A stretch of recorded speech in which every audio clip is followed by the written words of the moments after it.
I think at the very least, we're looking at delayed climate action, which I think is going to be probably the biggest impact, right? We're headed well past 1 degree Celsius of warming, towards 1.5, probably towards 2 degrees Celsius of warming.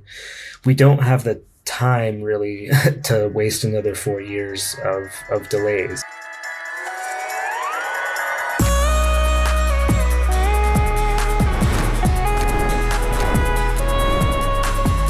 Welcome to Assembly Required with Stacey Abrams from Crooked Media. I'm your host, Stacey Abrams. Welcome back to our show. I hope everyone had a good holiday season. But now it's time to get back to work because we are mere weeks away from Trump's inauguration. My niece Faith, who many of you know helped me launch Assembly Required, was home from her first semester in college. We spent more time catching up on Silo and Cross, both are really good shows, than talking politics. But she did share how she was adjusting after the election. Namely, we talked about how to process what she was hearing, about the appointments, about deportations, about what the real reach of the presidency is. Look, they both have about 4 years, Faith and Trump. The question is, what will he do with his, and how will it affect hers? For all of us, the specter of the unknown is not just terrifying, it's paralyzing. And it's enraging that someone else might determine our destiny. But like I told Faith, he has some power, but no one has all of the power. Our job is to pool what we've got and see what we can make happen.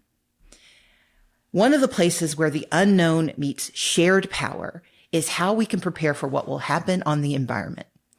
It's far from the only area where the outgoing and incoming presidents have distinctly opposite visions, but it is definitely one of the most consequential.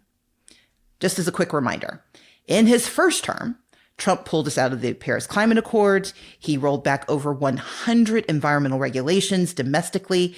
He has also consistently called climate change a hoax.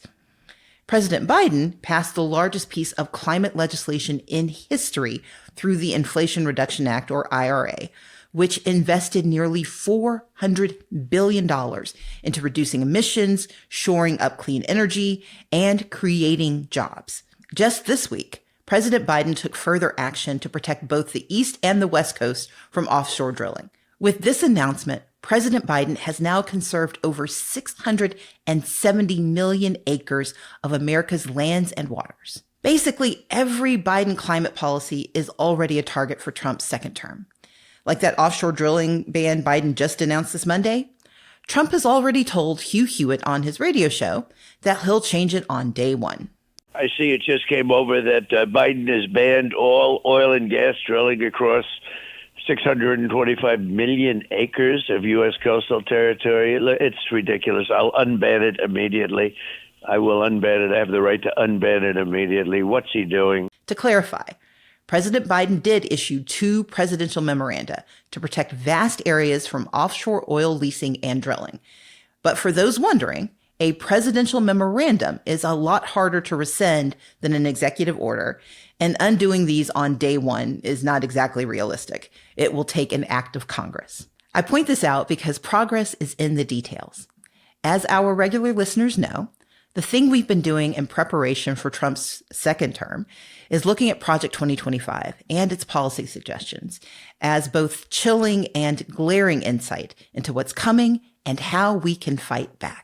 You see, Project 2025 demonizes the Biden administration's climate policies and falsely minimizes the very complex impact of carbon emissions on everything from air quality to climate change. In addition to misleading the public, the document contains tons of recommendations to roll back environmental protections and gut the very agencies tasked with keeping our air and water clean and our communities safe. But there are glimmers of hope. For example, a recent victory in deep red Montana, where the state Supreme Court ruled 6-1 that Montana was violating the residents' constitutional right to a clean environment by permitting oil, gas, and coal projects without regard for global warming. We might be tempted to assume Trump is going to win, but we'd be wrong. Our job is to understand what's threatened versus what's really possible and then do something about it. Here to help us understand the most significant threats and opportunities is journalist Tik Root. He's a senior staff writer at Grist, a nonprofit independent media organization dedicated to reporting on climate solutions and a just future. Tik has been following the Trump campaign and Project 2025's climate priorities. He's written stories from all over the world, and we're lucky that he's able to join us here today on Assembly Required. Tik, thank you so much for joining us here on Assembly Required. Thanks for having me. It's great to be here. So I want to start with a big picture question. For those of us who watched Captain Planet, we understand that Donald Trump is no Dr. Blight, but can he wipe out 4 years of Biden's pro-environmental policies in a single term? I think he can pause them and roll them back. It's a little bit unclear exactly how bad it'll be, but it's not going to be good. Okay, so no Dr. Blight. No, the way I look at it is that it sort of depends on who comes next in the next administration after Trump. You saw Trump roll back a bunch of environmental regulations. Then you saw Biden put them back in. And with a lot of these things, they take, years to really have major effects on, say, appliances or actual machines that are getting put out in the world. So this tug and, pull and tug and pull between administrations, I think at the very least, we're looking at delayed climate action, which I think is going to be probably the biggest impact, right? We're headed well past 1 degree Celsius of warming, towards 1.5, probably towards 2 degrees Celsius of warming. We don't have the time really to waste another 4 years of delays. So thinking about what Biden has put in place and how much power Trump has to stall it out, which of the component pieces have had the greatest potential impact and therefore could be stalled out? I think, the rollback of the IRA is going to be a massive one. And I think stalling that will actually have more of an impact than some of the other things that can be done. But you are going to see Trump has vowed to stop leasing new land for offshore wind. I think that'll be major. And he's going to start leasing land for drilling and gas exploration. So I think you're going to start to see this shift away from an energy transition. It'll be pieces here and pieces there, but it's sort of going to be a lifeline for fossil fuels and sort of extend its life. And I think where you'll see the longest impacts is if it encourages new infrastructure that's going to last 30, 50, 100 years, and then you've baked in natural gas pipeline or whatever it might be, like a natural gas line to your house. That will be there for generations in a way that can't be undone. So I think it'll be sort of the sum of its parts, but it all encourages fossil fuel consumption and infrastructure build out in a way that I think over the long term will have climate impacts. This show is sponsored by BetterHelp. What do you want your 2025 story to be? Every new year creates the chance to write the next chapter of your story. We aren't defined by January resolutions that fade by February or plans from childhood that didn't quite pan out. We have the ability to change perspective and to alter the plot wherever we should. Think of therapy as your editorial partner, helping you write new chapters and create the meaningful story you deserve to live. In recent months, I've had the chance to recommend BetterHelp to friends who have grappled with the tumult of daily life, the trauma of major events, and the desire to reorient their way of thinking. I feel good suggesting BetterHelp because it's fully online, which makes therapy affordable and convenient for some who never thought they could seek support. BetterHelp serves over 5 million people worldwide who can access a diverse network of more than 30,000 credentialed therapists with a wide range of specialties. And they can easily switch therapists at any time with no extra cost. Write your story with BetterHelp. Visit betterhelp.com/Abrams to get 10% off your first month. That's BetterHelp, HELP.com/Abrams. So let's stick with the IRA for a moment. So as you said, it is the most significant climate action legislation in American history. And a big piece of it looked at how despite the name Inflation Reduction Act, it was, I think, the most significant piece that, to your point, will have the longest shelf life was about how it changes our engagement with fossil fuels and with clean energy. Can you talk a little bit about some of the component pieces that were there? And as a part of that, what could Trump stop? What could he roll back? And what are things that are just moving too fast for him to, and his administration, to have real impact? Yeah, so I think there are some things that consumers or most Americans will see the most. One is that EV electric vehicle tax credit. So that is $7,500 on many new electric vehicles. You get a tax credit towards buying that. Home electrification and home energy efficiency, everything from weatherization to getting $800 to put in an induction stove in your home. So those are some of the consumer side ones and impacts that I think people will see a lot of.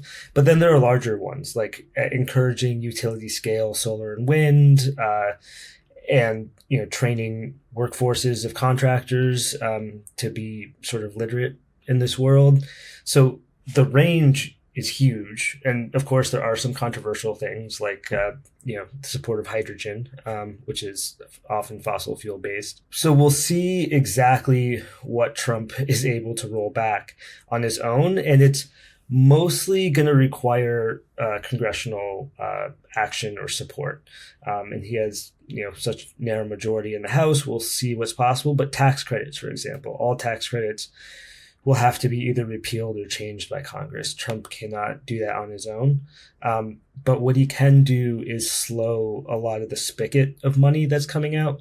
So, for example, the IRA had $9 billion to go towards state programs for home electrification and energy efficiency.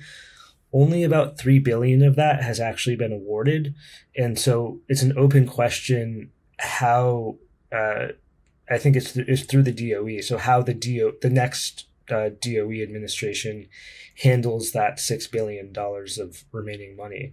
I mean, by statute, I think they're required to use it, but I think it can be really slowed, or it can be reprogrammed, or the awards can just not go through. Like, I think there's a lot of ways where, the money, the tap can just be slowed down and just gummed up. The administration has become smarter. So if you look at Trump's first term, they made a lot of sort of legal blunders in the beginning when they were trying to roll back rules. They were new to sort of government bureaucracy and government, rulemaking, et cetera. They made missteps that they aren't going to make this time. And so I think they will be as efficient as they possibly can in getting some of their agenda passed. Well, let's stick with this for one more second. So let's talk about the state dollars that are going out through the IRA. A lot of those states have Republican senators. So those are states where if the money suddenly dry up and a neighbor has it in another state, if a cousin can say, I just got this money, but why can't we have it in our red state? Do you think that will have impact on particularly how senators are thinking about how they would vote on these repeals? Yeah, so there's been $200 to $300 billion from the IRA sort of allocated already, and 70 to 80% of that has gone to Republican congressional districts. And you've seen, I think it was 18 Republican members of Congress write House Speaker Johnson to say, like, hey, like, these are, there's some things here that we definitely want to save. And so he's, Speaker Johnson has said that he wants to take a scalpel approach rather than a sledgehammer approach to the IRA. Trump has said he wants to take a sledgehammer approach to the IRA. So I think you're going to see this continued standoff between the House and Trump, and the Senate also to a certain extent, for how much of this actually gets done. When climate scientists are thinking about what's happening in a second term, and I know you mentioned, 2 degrees Celsius, can you talk a bit about what that means in terms of the emissions reduction targets that we set for 2030? And what do climate scientists think happen if we don't make any progress during the next 4 years? Well, we're already on track to sort of miss climate targets. So this isn't going to help. And weirdly, if you look back at Trump's first term, there was a decrease in emissions. And I was reading a little bit about this recently, and there were sort of two reasons behind that. One was the global pandemic, right? Like, the economies and everybody's use of everything fell off a cliff, which was a temporary decrease in emissions for the country. Another big one is that electricity demand remained low during Trump's first term, which allowed the sort of natural retirement of sort of coal and some of the power, like fossil fuel used to power plants. Electricity demand is growing, and there hopefully won't be another global pandemic. So emissions during Trump's second term seem very likely to not decrease, if not go up. So we are going to get further away from global and domestic emissions targets. And if we miss them, we're going to keep seeing the sort of natural disasters we've already been seeing in the US, right? Milton was a $1 billion storm. The number of $1 billion storms, or the average time between $1 billion storms, have gone from about 4 months to a matter of weeks. And so we're just going to keep, like Vermont, which is often on every list of climate havens, right, where I am, has seen 100-year floods for the last few years. So these are the kind of impacts that you're going to start to see more of as the sort of needle rises. Offshore drilling has been a tug of war for the last, I would say, 20 years. And each administration comes in trying to undo what the last administration did. On Monday of this week, I talked at the top of the program that Joe Biden actually issued a presidential memoranda using a provision of statute versus an executive order. Essentially, he took a lot of land and a lot of capacity for offshore oil drilling off of the table. And that decision to use a statute versus using an executive order has some real meaning when it comes to environmental regulations. Can you talk a little bit about what Biden did and why it matters? Yeah, I mean, he took the entire eastern seaboard offline for oil drilling. He took parts of the Pacific Northwest, chunks of the Gulf of Mexico. I think it's pretty major. It's so new that I haven't delved too far into the statute versus executive order. I do know that I got an alert recently that Trump is obviously trying to already, reverse the ban the ban, if you will. And so I think you'll see him try to do that. But my guess is it's going to the courts. And this is going to be a common theme. I think you're going to see a lot of climate rulemaking, a lot of climate legislation, a lot of climate everything end up in the courts over the next few years, which in a lot of ways is, I think, what conservatives want, right? Because if it ends up in the courts, it at least delays a lot of this stuff, if not, if not plays to their favor with a Supreme Court that is skewed conservative. Well, two of the people that he's appointed that would be overseeing these agencies, you've got Lee Zeldin, who's Trump's pick to lead the EPA, and you've got Chris Wright, who's his energy secretary. What can you tell us about former Representative Zeldin, about Chris Wright, and how concerned we should be about the roles that they will play leading these regulatory agencies? Yeah, I mean, Chris Wright is or was the head of the world's largest fracking company, right? Like, he has been a climate skeptic, if not outright denier. So I think with the DOE, you're going to see, them, working with Interior to sort of encourage oil and gas development, encourage drilling, and doing sort of whatever they can to sort of extend the lifeline of fossil fuels, which, to your point earlier, like, there are some market forces that are naturally happening, and I think you'll see the DOE start to push back against sort of any sort of natural electrification green transition, rules and sort of momentum in any way that they can. I mean, you start like everything, like the DOE controls such a huge swath, right? They're the ones that control how efficient your dishwasher is. They make Energy Star standards. So the impact can be like extremely wide. And I think it sometimes puts, not to focus on appliances, but I found like that's something that impacts people's lives a lot. And so the Biden administration strengthened appliance standards, but a lot of those don't come into effect until 2026, 2028. And so those will get rolled back. And then it puts these manufacturers in this place where do they, how efficient are appliances, and you end up with a lot of the status quo a lot of the time. So I think you're going to see an impact there.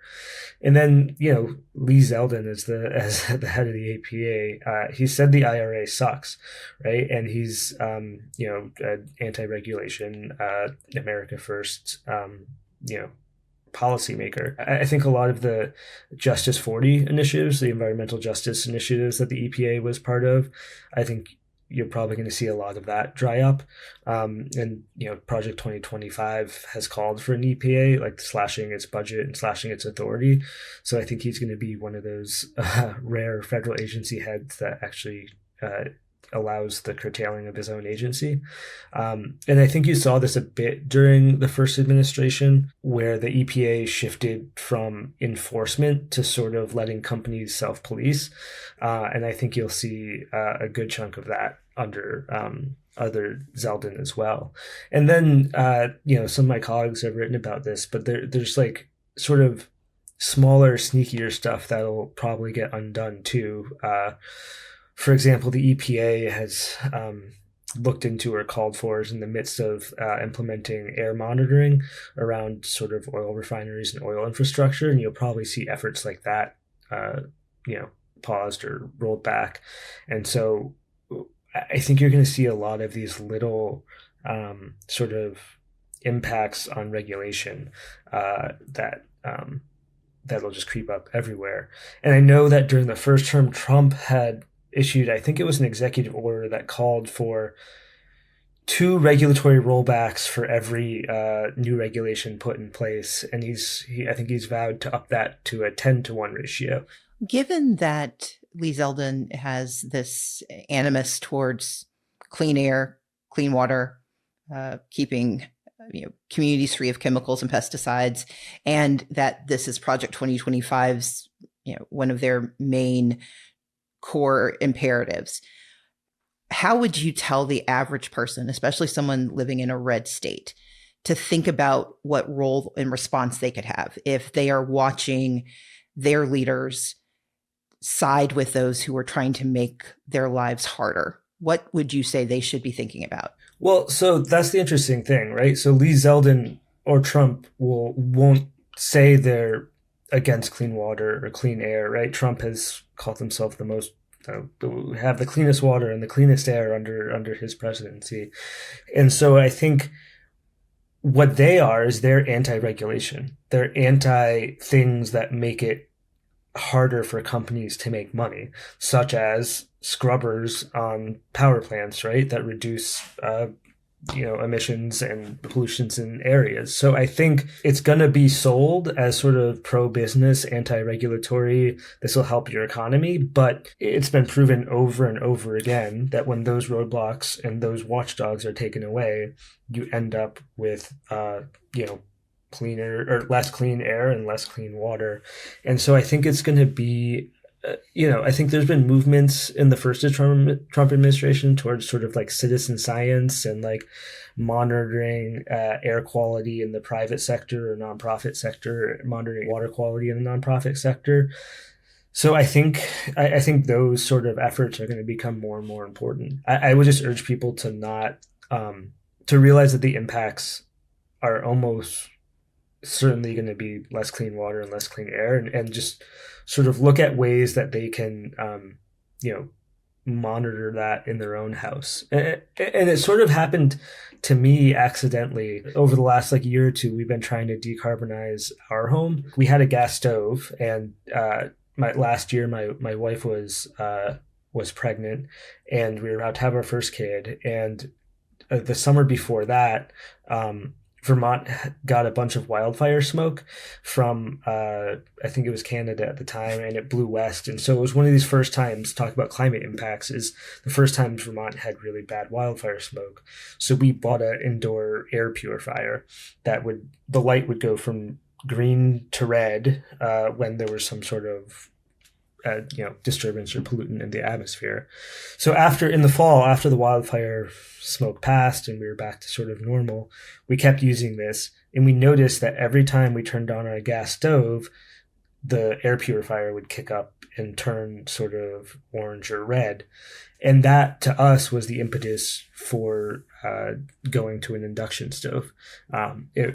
Gas was obviously part of it, but these sort of environmental in our house daily impacts are really sort of have been driving some of our decision making. And so stuff like that, you can start to potentially, if you live near a oil facility, maybe try to get your own air monitor, or look into state or local or nonprofit programs that would help fund an air monitor in your community. And then you don't have to listen to whether it be a Republican or a Democrat tell you how clean your air or water is. You can take a look for yourself. I want to talk about that for a second, because I think what you've just offered are two very important activation steps. Like you said, we at this moment have to become our own monitors, our own hall monitors. And we live in a moment where there's technology available, but there's also a communication channel, multiple ones, called social media, where you can start to let people know what you're learning, and we can crowdsource our own security. And I think the other piece that you laid out earlier is understanding that being anti-regulatory actually has meaning. One of these opportunities is to think about the language that we're using when we're having these conversations. And I really appreciate the fact that you talk about who is being roadblocked by a regulation, but what's on the other side of the roadblock? Who is on the other side? And so I think there's an opportunity for listeners to think about, when you hear about a regulatory change, instead of just presuming that there's something that was inherently wrong with the regulation in the first place, ask questions. Why was that regulation in place? Can you talk a little bit, for the average person who hasn't gone through a regulatory process, what are some of the key things for them to be listening for or looking to when regulations are being changed, and how citizens can engage? Yeah, just stepping back 1 second on your sort of citizen action thing. The other big plug I will make is for journalism, right? And I think a lot of outlets have started to do more sort of community focused journalism, and both journalists and also nonprofits often build, in the digital age, it's gotten way easier to build these tools where you can type in your zip code and see what's happening where you are. So I'm thinking of the ProPublica did a formaldehyde investigation recently, where you can type in your zip code and see what the formaldehyde risk might be in your neighborhood. And Rewiring America has a tool where you can type in your zip code and see what sort of electrification and energy efficient rebates are available to you. So just wanted to make a plug for those tools, which I found really useful. Plug away. And on the regulatory side, the Federal Registry is where a lot of new rules or new proposed rules get placed. And then there's public comment periods. That is a place where, if there are issues that you are concerned about, I would just start typing in things you're concerned about, and you can start to see what's happening there. It can be a multiple, many page rulemaking document, but the public comments I found actually distill a lot of the arguments in the controversial parts you probably care about really well. I've also found that if you have local politicians, whichever way you lean, left or right or wherever, they often have constituent email lists. And so I found that getting on those can be sometimes helpful.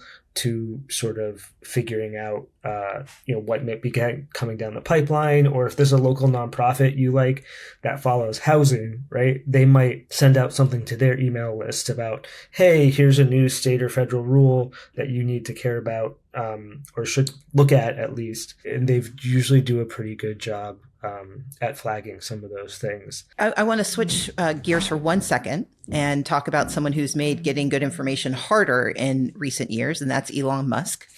This is someone who made his name by leveraging federal funds to actually bolster his business interest in electric vehicles. And now he's working for a climate denier who wants to reverse the intention. So how do you square who Elon Musk was and who he is? I don't want you to get into the psychology, but I would love your thinking about how the intersection of Musk and Tesla and just his business interest with Doge, and also how they will take on fossil fuels in this new administration, given the real cost to consumers for supporting the fossil fuel industry. So I think it boils down to self-interest or sort of business interest, as you mentioned. Early in Tesla's existence, sort of the federal subsidies, I think it was in the hundreds of millions of dollars for some of the R&D stuff. And then, probably more than that in sort of tax credits for their Teslas earlier on. Because for those who may not be following closely, Tesla hit sort of production cap limits, and so was ineligible for a while for some of these EV tax credits. So early on, those were very important to Tesla, but now Tesla isn't as reliant on federal tax credits as other companies like GE or Stellantis or those other American car companies.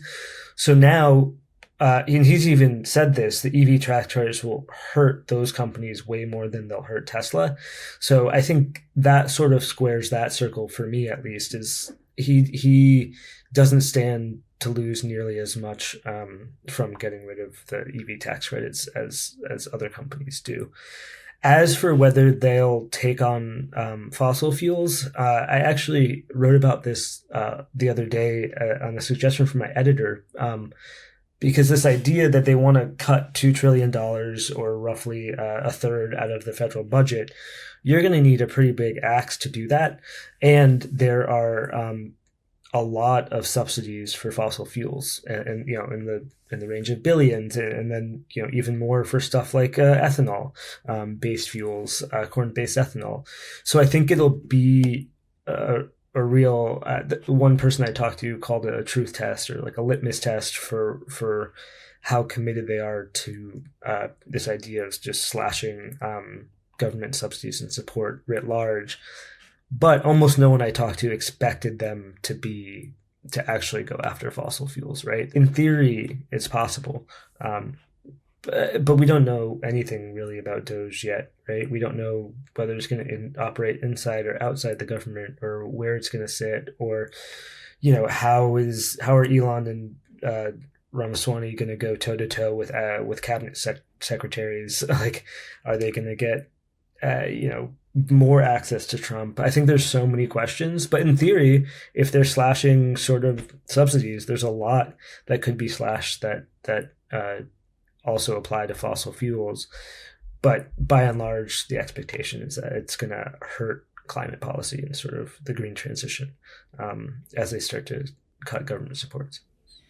And that's the last part of that question, which is, you've been writing and thinking a lot about market forces, and Elon Musk and his coterie represent a fairly significant part of that. But how do you think about how market forces will play into addressing climate change in this administration?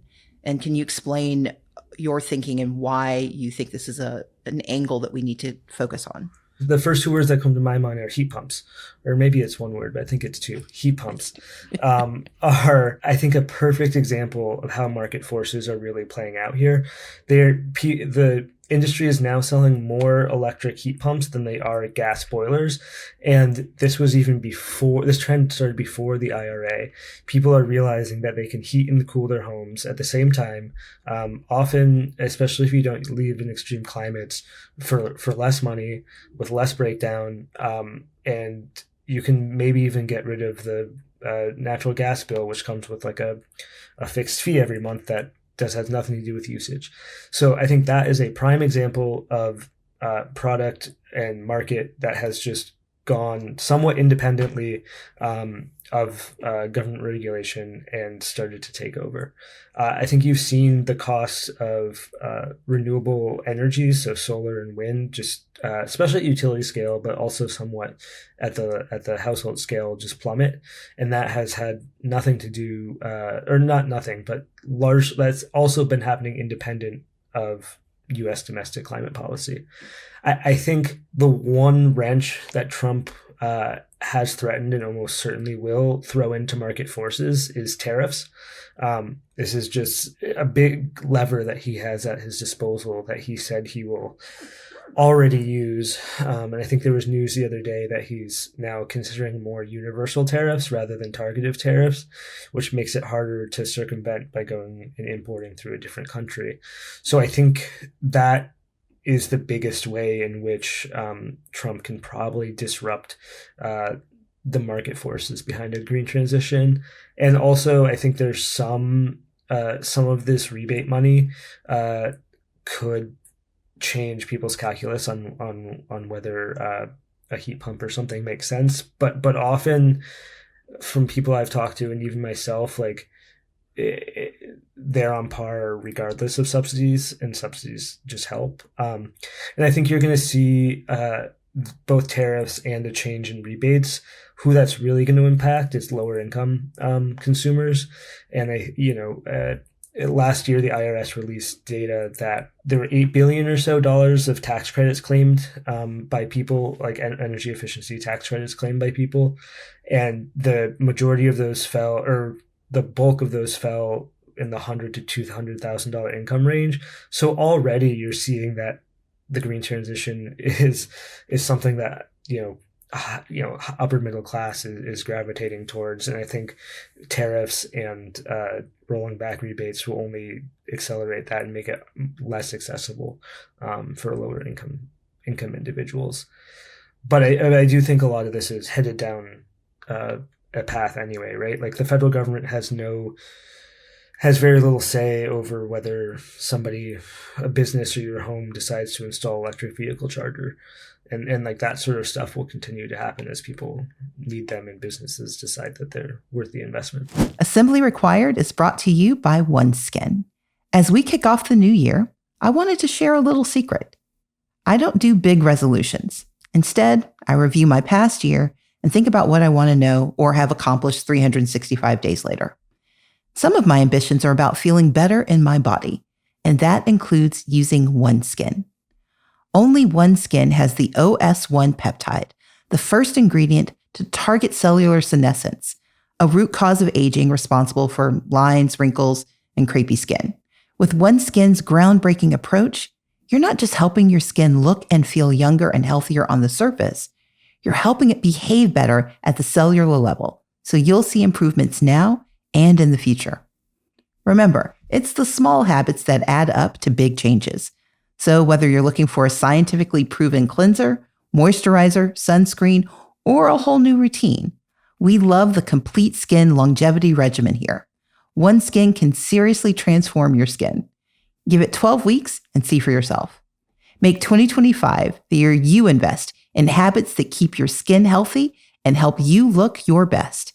Use code ASSEMBLY for an exclusive 15% off at oneskin.co. OneSkin sunscreen is on my list of habit-forming products. OneSkin believes the purpose of skincare is not just to improve how you look, but to optimize your skin's biology at the cellular level so it's more resilient to the aging process.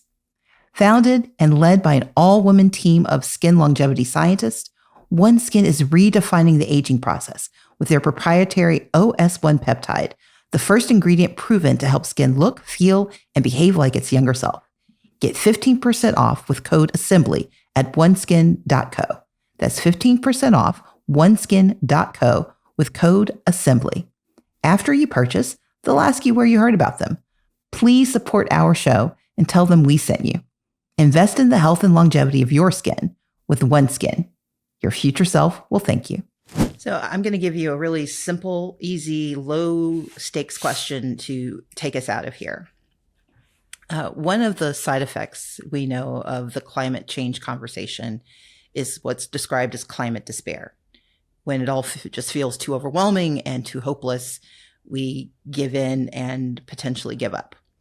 So here on Assembly Required, what we try to provide are antidotes to that despair. We try to invite guests on who help us wrap our heads around complicated topics like you have, and who help us brainstorm on ways to take action. And you have given us a great deal of, I think, incredibly useful information, much of which I'm going to appropriate and pretend I came up with myself. But when you are doing this work day after day, when you are trying to make certain that monitor in your home doesn't tell you that the appliances in your home are going to cause you harm, when you're reporting and you're writing about so many topics that can be overwhelming, how do you keep yourself from just giving up? Yeah, I mean, that's a great question. I generally cover climate change nationally and internationally. So I found actually some solace in sinking a lot of effort into my own home. Like I just spent hours and hours thinking about how I could do this in my own life. And I found it weirdly comforting, right? Like I didn't have to think about the emissions going over China and Europe. I could just sort of think about my house for a little bit. And I find that really enjoyable. And I really liked, like, I don't know if I'm just a nerd, but I really liked talking to my public utility about like what programs they had to help me reduce, energy. And like, there's so many cool, like there's this utility in California that started to just offer people heat pumps instead of replacing the natural gas pipeline, especially in rural communities where they only have like 3 houses at the end. And those are programs that if you just ask, you'll find out about, and you might actually be eligible for. There's just so much out there that I didn't know about when I started doing this. So I found focusing on the local and even hyper local level has really been quite enjoyable. And, a lot of the local journalism right now on environmental reporting is really fascinating. Like in Georgia, a lot of the work that was done on the nuclear plant that's opening there, I think is something that like, I think people can stay engaged in, and it doesn't necessarily feel like big climate policy that you're engaging in. It's sort of a local issue that could affect your community, but does have those implications. So broadly, I would say just sort of think about touch points in your daily life, like as you walk around, like whether it's your car or like the fossil fuel that goes into making the rubber, the plastic in your cookware, or like I think there's just so many touch points, and find out what's important to you. Kids, right? I've heard so many people say that they started to care about climate change because their kids started talking about it after learning about greenhouse gas emissions in school, or talking to their friends about it. For me, sports is often like I think a lot about like down the road for me, I have a semi-pro soccer team where climate justice is their mission, right? So like, I often find weird ways into it. Electrifying muscle cars, I heard someone got into as a way of like, as a touch point for this. So, almost anything can potentially do it. Well, Tik Root, thank you so much for being on Assembly Required. Thanks so much for having me. This was great. Each week, we want to leave the audience with a new way to act against what can feel inevitable, an opportunity to make a difference, a way to get involved, or just get started on working out a solution. We call this segment our Toolkit. At Assembly Required, we encourage the audience to be curious, solve problems, and do good. So let's start with being curious. Read more of Tik and his colleagues' excellent climate change reporting on grist.org. You can also find valuable information on insideclimatenews.org, which produces nonpartisan environmental journalism. And as we talked about, you can take matters into your own hands. Get a monitor, sign up for a newsletter, do the work of telling your community what you know and what you're learning. Don't wait for the government to do its job when you can help move it along. Now, in addition to what Tik and I discussed, we know that for solving problems and doing good, it's not enough to just want to do it. We need to think about how we get it done. And one of the ways we're approaching that are through our listener questions. Before the holidays, I offered some recommendations for our first 2 steps. 1, identifying an issue that matters to you the most and being as local as you can about how you address it. 2, I encourage you to figure out who is in charge and who can make the change you want to see, what we refer to in organizing as power mapping. For step 3, I want to turn to a question from listener Tyler Zog. Tyler writes, Stacey, I'm about to graduate with a bachelor's in statistics in the spring. I've also recently decided I want my career to be something that improves the world in some way and doesn't just improve shareholder value. I was hoping for a Harris victory for many reasons, but a big part is because I was hoping to get a research job in the EPA or CDC or one of the many organizations Project 2025 seeks to remove. With a Trump victory, is it worth seeking a government job? Do I look at nonprofits or other research-focused organizations, or are they at the same risk with likely removal of government funds? In short, how can we help continue vital research into health, the environment, civil rights issues, etc., when we face an administration that seems to be outright hostile to said research? I'd appreciate your advice. Well, first of all, congratulations, Tyler. And I want to use your question because I want to talk about step 3 in organizing, in advocacy, and in just responding to what's coming. Step 3 is that once we know what we're concerned about and we know who's responsible, it's time to become our own resident experts. This conversation today with Tik was a great example of the ways we can do that. But it's not just enough for us to do it on our own in our homes and our communities. This is where people like Tyler come in, because we need experts in the field and in positions of power. So I'll say this, Tyler. While it is difficult to work for an administration whose values don't align with yours, we have to remember that the government works for the people, not the politicians. Most government jobs are actually apolitical. I had a sister who worked for the CDC for years, and I can tell you that no matter who she worked for, the science didn't change. And what that means is that you don't have to excel at politics to do your job. More importantly, you have to focus on the substance of your work. That's where we need you, and that's what you studied for. Now more than ever, we need good people in government jobs who are willing to do the research the right way. Yes, there will be constraints on how you can do your work, but the fundamentals remain. We need folks like you to help folks like us learn about the topics and potential solutions. For those who are trying to use this research, I want you to identify who studies what you care about or who has written a paper or a blog on the topic. As Tik described, look for newsletters that focus on that area of interest and give you a summary once a week about what's going on. Even better, reach out to them. The worst case scenario is that the person you reach out to ignores you and you move on. But if not, if they do come back, you now have a firsthand resource to help deepen your understanding of the topic. So I would invite this resource to join you in a Zoom meeting with your group.